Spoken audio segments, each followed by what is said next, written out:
कांग्रेस के राष्ट्रीय अध्यक्ष कहते हैं, अरे छोड़ो, बंगाल में तो ये सब कुछ चलता रहता है। आज पूरा देश देख रहा है, मां, माटी, मानुष, ये इसके ढोल पिटने वाली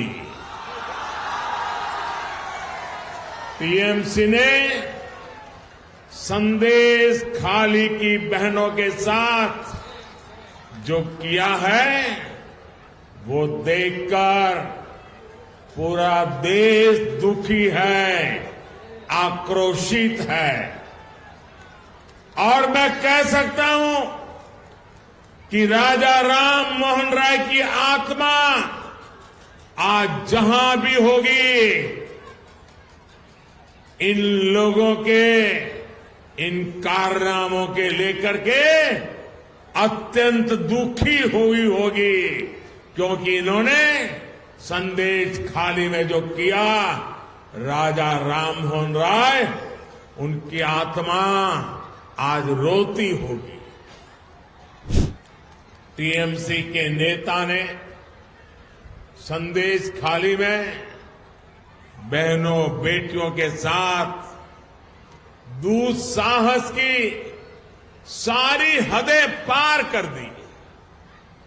जब संदेश खाली की बहनों ने अपनी आवाज बुलंद की, ममता दीदी से मदद मांगी, उन्हें बदले में क्या मिला? मुख्यमंत्री दीदी ने, बंगाल सरकार ने टीएमसी के नेता को बचाने के लिए जो भी कर सकते थे पूरी शक्ति लगा दी। बीजेपी के दबाव में इन सारे नेताओं ने रात दिन लड़ाई लड़ी, माताओं बहनों के सम्मान के लिए लड़ाई लड़ी, लाठियां खाई, मुसीबतें झेली। बीजेपी के दबाव में आखिरकार कल बंगाल पुलिस ने आपकी ताकत के सामने झुक करके उस आरोपी को गिरफ्तार करना पड़ा। टीएमसी के राज में टीएमसी का ये अपराधी नेता करीब करीब 2 महीने तक फरार रहा। कोई तो होगा ना जो उनको बचाता होगा।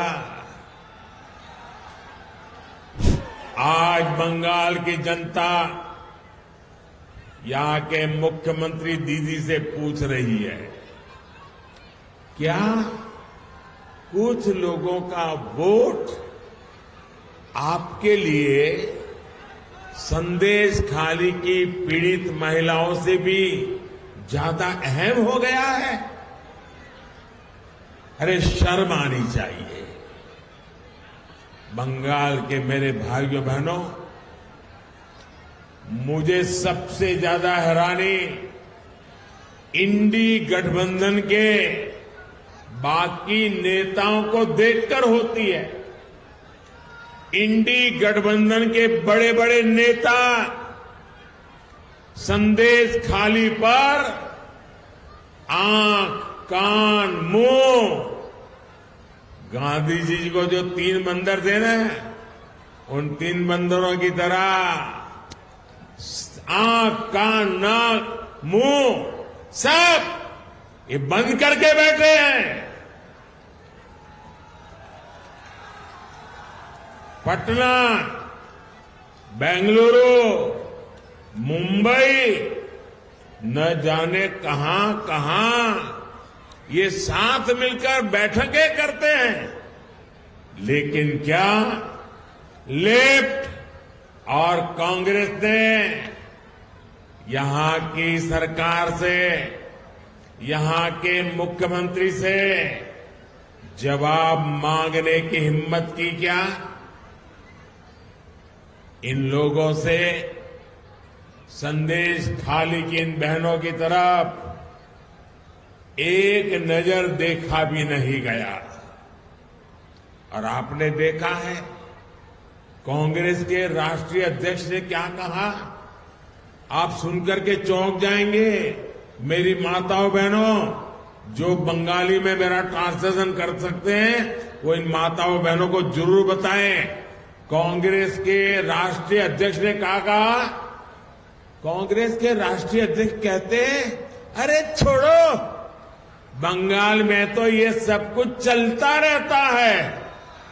टीएमसी ने बंगाल में अपराध और भ्रष्टाचार का एक नया मॉडल पैदा कर दिया है।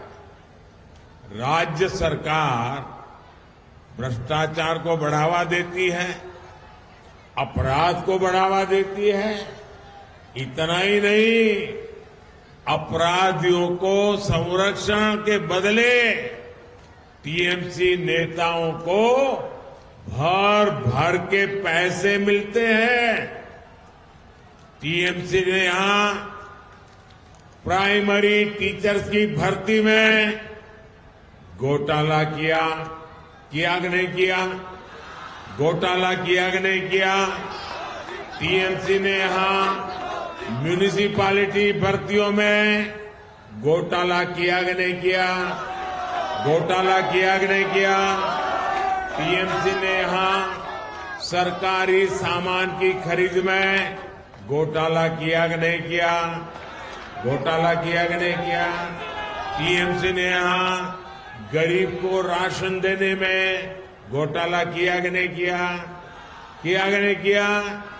गरीब और मध्यम वर्ग की जमीन पर कब्जा करना हो, चीट फंड योजनाओं में घोटाला करना हो, बॉर्डर पर जानवरों की स्मगलिंग करनी हो, टीएमसी ने घोटाले और भ्रष्टाचार के लिए कोई क्षेत्र छोड़ा नहीं है। और इसलिए देखो, टीएमसी के मंत्रियों के घर से नोटों के ढेर निकल रहे हैं, नोटों के ढेर। और ऊपर से यहां की सरकार केंद्रीय जांच एजेंसियों को भी जांच करने से रोकने के लिए हर हथकंडा अपना रही है। यहां के मुख्यमंत्री भ्रष्टाचारियों को बचाने के लिए धरने पर बैठ जाती है। टीएमसी चाहती है कि केंद्र की योजनाओं भी उनको खुली लूट करने का मौका मिले। अब मोदी इनकी मनमानी चलने नहीं दे रहा, इसलिए मोदी को टीएमसी अपना दुश्मन नंबर 1 मानती है।